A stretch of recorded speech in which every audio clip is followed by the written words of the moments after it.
Hello friends, this is Rupesh sir from Pratibha Coaching Classes again. Now today a very informative video you are going to see.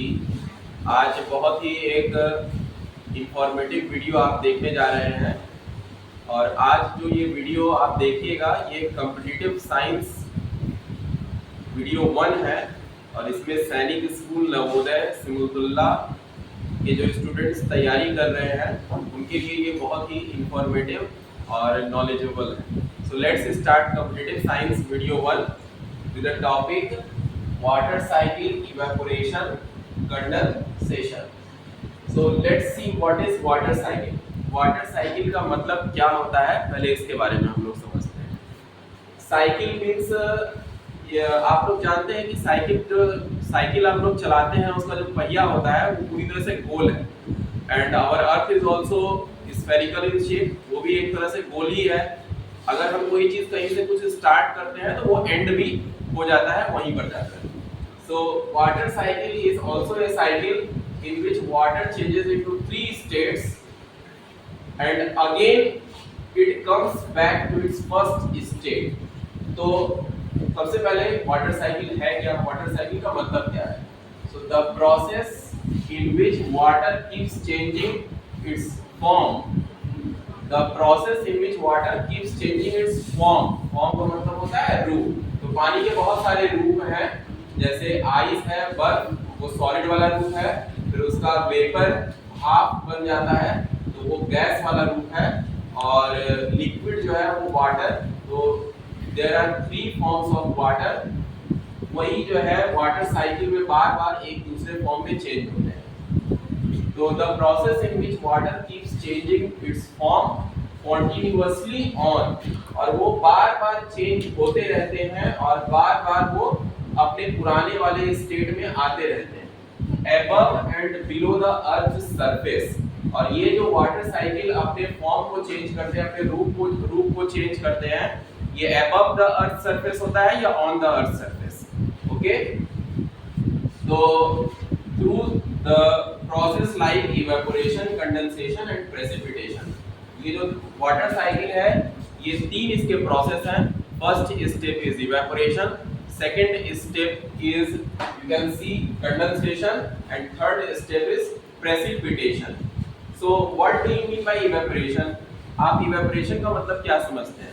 तो evaporation जो होता है वो simple भाषा में पानी का भाप बन जाना ही इवेपोरेशन है। The process of changing of water into its vapour form is called evaporation. और पानी जब भाप बन जाता है तो वो धीरे धीरे भाप बनकर ऊपर जाता है, और ऊपर जाता है ना तो हमारे अर्थ से, हम अपने अर्थ सरफेस से जैसे जैसे ऊपर जाते हैं temperature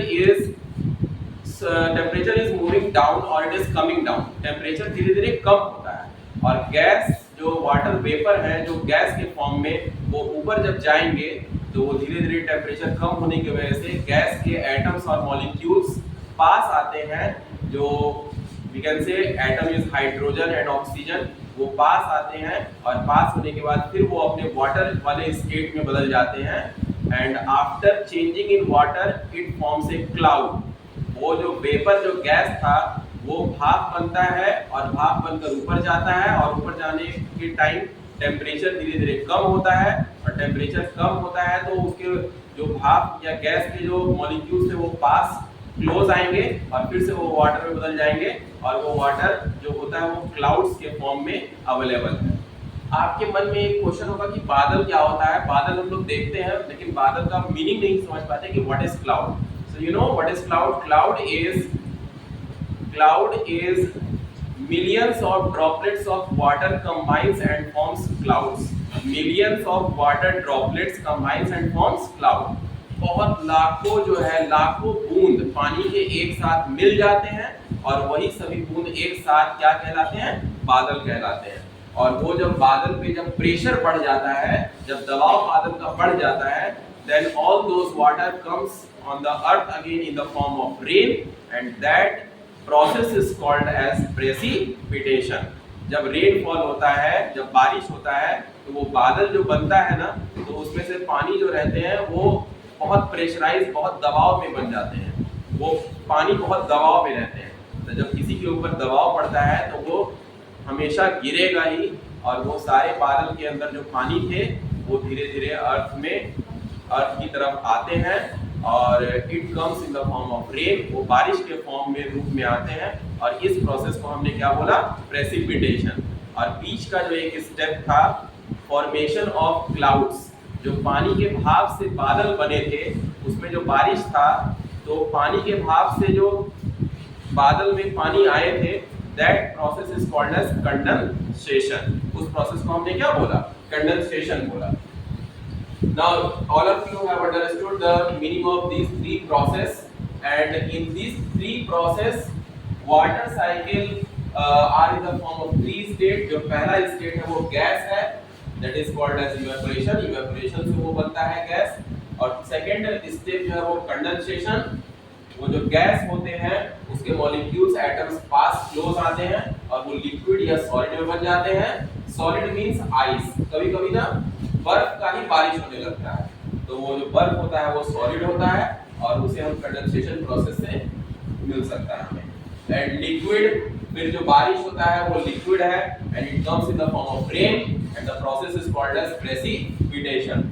Last and very important point, it is written here on the board that water cycle is also known as hydrological cycle. So what is the meaning of hydrological cycle?